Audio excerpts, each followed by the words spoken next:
Hello guys, I hope आप लोगों की ट्रेडिंग अच्छी जा रही होगी। बात करें करंटली मार्केट की, तो मार्केट के लिए बहुत ही बुरी से बुरी खबर आती जा रही है लगातार। जैसे कि हमने पिछले कुछ वीडियोस में आप लोगों को बताया था कि बॉन्ड यील्ड बढ़ रहा है, डॉलर इंडेक्स बढ़ रहा है, इंडियन बॉन्ड यील्ड्स बढ़ रही है। ये सारे एक तरीके के सेंटिमेंट्स होते हैं जहाँ पे मार्केट आने वाले टाइम में करेक्शन दिखाने का पूरा चांसेस रहता है। वो ऑलरेडी हमें बता देता है, बस हमें डेटा के ऊपर थोड़ा ट्रस्ट दिखाना रहता है। बात करें करंट में जो सबसे बड़ा प्रेशर आ रहा है वो है इसराइल ने ईरान के ऊपर अटैक कर दिया है। तो अगर आप लोगों को पता होगा कि ईरान एक इस्लामिक कंट्री है और ईरान ओआईसी के मेंबर भी है। तो जब भी ओआईसी के किसी मेंबर के ऊपर अटैक होता है तो ओआईसी के जो मेंबर्स होते हैं वो एक्टिवेट हो जाते हैं। तो मोस्ट पॉसिबिलिटी चांसेस है कि ईरान वापस से इसराइल के ऊपर अटैक करेगा। अगर ऐसा होता है तो एक फ्रंट वॉर चालू हो सकती है, जो मार्केट के लिए एक तरीके से देखा जाए तो बहुत ही बुरी खबर हो जाएगी। बात करें इस टाइम पे कि कौन सी कंट्री ने क्या क्या उसने वॉर के ऊपर बोला है, तो जैसे ब्रिटेन का जो प्रधानमंत्री है उन्होंने ईरान से अर्ज किया है कि अभी इस वॉर को आगे ना बढ़ाया जाए। अमेरिका ने भी बोल दिया है कि अभी इस वॉर को खत्म कर जाए, क्योंकि इसराइल उन्होंने 200 मिसाइल उसके ऊपर दागा था, तो इसके लिए डिफेंडिंग में इसराइल ने किया, तो वो एक तरीके से वॉर खत्म हो चाहिए। लेकिन हमें पता है कि ईरान एक इस्लामिक कंट्री जहाँ पे वो वापस से मोस्ट पॉसिबिलिटी चांसेस है कि ईरान इसराइल के ऊपर अटैक करेगा, और वो कुछ देशों के साथ जैसे तुर्किस्तान हुआ, सऊदी अरब हुआ, ये इन कंट्री के साथ मिलकर उन उसके ऊपर अटैक कर सकता है। और मोस्ट पॉसिबिलिटी चांसेस है कि रसिया डायरेक्ट इन्वॉल्व हो सकता है। अगर रसिया इस वॉर में आता है तो अमेरिका बाय डिफॉल्ट आ जाएगा। अगर ये इस तरीके से आता है तो हम एक तरीके का मिनी वर्ल्ड वॉर भी देख सकते हैं, जो कि ग्लोबल मार्केट के लिए एक तरीके से नेगेटिव सेंटीमेंट्स है। बात करें हमारी मार्केट पे इस चीज़ का क्या इम्पैक्ट पड़ेगा, तो मैं आपको बताना चाहूँगा कि जो मार्केट है ना वो हमेशा अपने हिस्ट्री को एक तरीके से दोहराती है।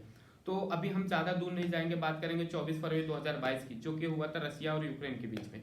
उस दिन मार्केट ऑलमोस्ट अपने जो मार्केट जहाँ पे क्लोज हुई तो उसी दिन दूसरे दिन ओपन हुई, जब वो वॉर चालू हुआ तो 2% के आसपास करेक्ट किए थे, और पूरे दिन उसने 5% का करेक्शन दिया था। तो अगर उस तरीके से देखा, वो अगर हम उसी पैटर्न को फॉलो करते हैं तो हमारा यहाँ से ऑलमोस्ट देखा जाए तो मोस्ट पॉसिबिलिटी चांस है कि कल 2% मतलब ऑलमोस्ट 400 पॉइंट के आसपास नेगेटिव इम्पैक्ट के साथ अपनी मार्केट क्लोज हो ओपन हो सकती है। और दिन के दौरान 5% के साथ 5% तक करेक्शन दे, जो कि उसका 5% अगर मैं निकालने जाऊँ तो उसके 200 डे मूविंग एवरेज के नीचे है। जो कि अगर मार्केट 200 डे मूविंग एवरेज के नीचे जाती है तो मार्केट के लिए बहुत ही बुरा नेगेटिव सेंटिमेंट्स हो जाए, जहाँ उसके बाद market almost most possibility chances है कि ऑलमोस्ट 5 से 7% और करे। मतलब यहाँ से मार्केट के ऊपर देखा जाए तो 1500 से लेकर 2000 रुपये, निफ्टी के 1500 से लेकर 2000 पॉइंट तक का खतरा मंडरा रहा है।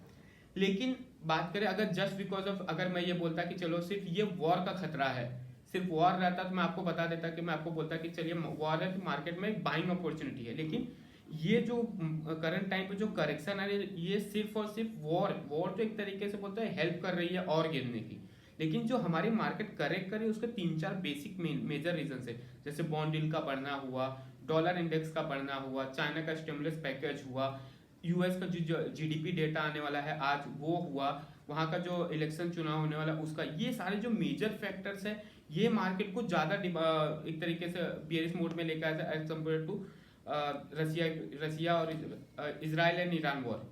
इसराइल ईरान वॉर चलिए मैं बोलता हूँ कि आप लोगों को एक तरीके के बाइंग अपॉर्चुनिटी है, लेकिन करंट टाइम पे मैं ये नहीं बोलूँगा कि अब भी हमें वेट करना पड़ेगा। जब तक मार्केट में स्टेबिलिटी नहीं आती है वेट करना पड़ेगा। अगर अगर डेटा के हिसाब से ही जाएंगे तो जब रसिया यूक्रेन वॉर हुआ था उसके दूसरे दिन ही मार्केट ने 2% का एक तरीके से अपना रिकवरी कर लिया था। लेकिन यहाँ पे मोस्ट पॉसिबिलिटी चांसेस है कि एक बार रिकवरी के लिए थोड़ा सा मार्केट को ज़्यादा स्ट्रेंथ दिखाना पड़ेगा। स्ट्रेंथ में बात करें जो अभी हमारे मार्केट के जो बिग बुल्स बोले जाते हैं या फिर मार्केट के जो मेजर फैक्टर्स जो स्टॉक्स है, जैसे हुआ एचडीएफसी हुआ, आईसीआईसीआई का रिजल्ट ठीक आए हैं, ये जो बैंक निफ्टी हुआ, ये सारे ये जो कंपोनेंट्स हैं ये एक तरीके से थोड़ा सा होल्ड कर रहे हैं। अदरवाइज मार्केट में बहुत ही बड़ा करेक्शन देखने को मिल सकता है। जो मार्केट के ऊपर जो प्रेशर डाल रहा है, जो सेक्टर प्रेशर डाले वो है दो सेक्टर्स, जो कि mid cap and small cap. हमें पता है कि हमारा जो सबसे बड़ा पैसा बनता है वो mid cap and small cap में बनता है। लेकिन एक्चुअली देखा जाए जो बबल्स होते हैं, जो वैल्यूएशन का डिफॉल्ट होता है, ये इन्हीं कंपनी के शेयर्स में ही होता है। ये जो मिड कैप और स्मॉल कैप इन्हीं कंपनीज में प्रॉब्लम आती है। इसकी वजह से अगर आप देखेंगे तो ऑलमोस्ट निफ्टी 6% अपने ऑल टाइम हाई से गिरी, लेकिन 12% का 8 से 12% के आसपास हमारा मिड कैप और उतना ही ऑलमोस्ट स्मॉल कैप गिरा है। तो आप डिफरेंसेस समझ रहे हो, डिफरेंसेस 2% का, लेकिन ये बहुत होता है। तो क्योंकि उसका अगर प्राइस में निकाला जाए तो ऑलमोस्ट वैल्यूएशन के साथ मिड कैप भले बोलते हैं कि 10 से 12% गया, लेकिन लोगों का पोर्टफोलियो 30 से 40% गिर गया है। तो लोगों को अभी डर है, जब डर रहता है तो मार्केट में पैसा लोग नहीं डालते हैं। इसकी वजह से मार्केट में देखा जाए तो फियर फैक्टर धीरे धीरे ज़्यादा ही बढ़ते जा रहा है। तो मार्केट के लिए स्ट्रेंथ कहाँ से आएगी? मार्केट के लिए स्ट्रेंथ आएगी जो अच्छी अर्निंग्स आ रहे, जो अच्छी अर्निंग्स के वाले स्टॉक्स है, जैसे एक्सिस बैंक का था, जैसे आईसीआईसीआई बैंक का रिजल्ट आया था, जैसे आईटीसी ने अपना रिजल्ट अच्छा पेश किया था। इन कंपनी को जो अर्निंग्स है, ये कंपनीज के ऊपर हमें ध्यान रखना है, क्योंकि जब भी मार्केट में एक तरीके से रिकवरी आएगी, जब भी मार्केट में रिकवरी आएगी, तो हमें सबसे पहले जो ये स्टॉक्स है, जो हाई वैल्यूएशन वाले शेयर्स हैं, जिनकी मार्केट कैप अच्छी है, जिनका फंडामेंटल अच्छा है, जिनका टेक्निकल अच्छा है, हमें उन कंपनी के शेयर्स के ऊपर देखना है और हमें उन कंपनी के शेयर्स को ही बाइंग अपॉर्चुनिटी के रूप में हमें ग्रैब करना है। अदरवाइज मैं आप लोगों को सलाह दूंगा कि मिड कैप के शेयर से अभी दूर रहें, क्योंकि मिड कैप में देखा जा रहा है कि एक तरीके का बबल टाइप का बन रहा है, जहाँ पे मोस्ट पॉसिबिलिटी चांसेस यहाँ से भी 10 से 12% का करेक्शन आ सकता है। 10 से 12% मतलब आपके पोर्टफोलियो में यहाँ से भी ऑलमोस्ट आप अज्यूम कर सकते हो कि 15 से 20%। तो हमें इस टाइम पे मार्केट में mid cap and small cap के शेयर से दूर रहना है, अच्छी क्वालिटी के स्टॉक्स को फाइंड आउट करना है, उन स्टॉक्स में हमें पैसे लगाने हैं। बात करें ट्रेडिंग पर्पज से रिलेटेड, लेवल्स के रिलेटेड, तो देखिए जब भी मार्केट का जब सेंटीमेंट बहुत खराब हो जाता है और जब मार्केट के ऊपर एक से एक एक्चुअली देखा जाए जब 4 से 5 फियर फैक्टर्स आ जाते हैं, तो कोई भी लेवल काम नहीं करता है। फिर भी मैं आप लोगों को डिस्कस करूंगा जो सबसे अभी इस टाइम पे जो सबसे मेजर सपोर्ट है निफ्टी के लिए, वो है 23,400। 23,400 ब्रेक करता है तो हमें कोई बड़ी बात नहीं, हमें 22,500 भी एक बार के लिए देखना पड़ सकता है, क्योंकि 23,400 के 23,450 के आसपास हमारा 200 डीएमए का परसिस्ट करता है। और बात करें बैंक निफ्टी की, तो बैंक निफ्टी इस टाइम पे निफ्टी से बहुत बेहतर है, क्योंकि बैंक निफ्टी में जो कंट्रीब्यूशन है वो मिड कैप का भी कंट्रीब्यूशन आता है। इसकी वजह से बैंक निफ्टी जो है वो ज़्यादा गिर रही है as compared to Bank Nifty, क्योंकि बैंक निफ्टी में क्वालिटी ऑफ स्टॉक्स, एक इंडस्ट्रियल बैंक का जो एक्सीडेंट था उसको छोड़ दे तो बाकी रिजल्ट ठीक ठाक आए, उतने बुरे नहीं आए, तो इसकी वजह से बैंक निफ्टी ज़्यादा मजबूत है। लेकिन जब मार्केट में जब एक तरीके का सेलिंग प्रेशर आता है तो वो अपने साथ सबको लेके जाता है, लेकिन जब भी मार्केट में एक तरीके का सपोर्ट बनेगा और रिकवरी आएगी, रिकवरी जब भी आएगा तो वो होगा सबसे पहले रिकवर, उसको लीड करने वाला जो सेक्टर होगा वो बैंकिंग सेक्टर होगा। तो हमें ध्यान देना है कि हमारे जो प्राइवेट बैंक है वो इन बैंकिंग के ऊपर सेक्टर्स वाले, हमें उनके ऊपर ध्यान करना है। लेवल्स की बात करें तो इस टाइम पे देखा जाए तो 49,770 के आसपास जो सबसे बड़ा सपोर्ट है बैंक निफ्टी का, जो कि है 200 डे मूविंग एवरेज।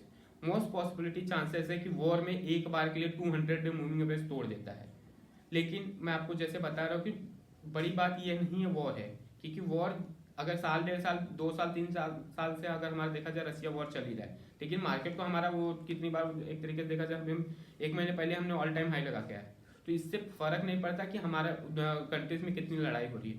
फर्क ये पड़ रहा है कि हमारा जो अर्निंग्स आ रहा है, जो हमारा जीडीपी का ग्रोथ आ रहा है, वो फियर फैक्टर हो रहा है। जो हमारे इकोनॉमिस्ट और जो हमारे म्यूचुअल फंड के एडिटर्स वगैरह जो बोल रहे हैं कि जीडीपी में प्रॉब्लम्स आ सकती है, इसकी वजह से मार्केट को ज़्यादा फेल लग रहा है। अगर जीडीपी और जो हमारे ग्रोथ से अगर वो अच्छा आता है तो मार्केट एक तरीके से बहुत ही शार्प रिकवरी दिखाई, जिस तरीके से मार्केट गिरी है उसी तरीके से शार्प रिकवरी दिखा देगी। बात करें अब भी हमें क्या करना चाहिए, तो अभी हमारा सिंपल सा फंडा है कि हमें सेल ऑन राइज का मार्केट देखना है। मार्केट में जहाँ पे हमें मार्केट एक तरीके से 100-150 पॉइंट की रिकवरी दिखाए, जहाँ पे वो रिकवरी फेल होती है, हमें वहाँ पे सेल साइड का पोजीशन बनाना है। जब आपको ऐसा लगे 200 डे मूविंग एवरेज अगर तोड़ देता है, 200 डे मूविंग एवरेज तोड़ता है, तो हमें पोजिशनली शॉर्ट रहना है मार्केट में। उस हिसाब से हमें अपने अकॉर्डिंगली दैट हमारा जो ट्रेड को उस तरीके से प्लान करना है। बाकी जो भी चीज़ें रहेगी हम आपको हमारे वीडियोस के थ्रू, हमारे ग्रुप के थ्रू हम आपको अपडेट करते रहेंगे। Thank you.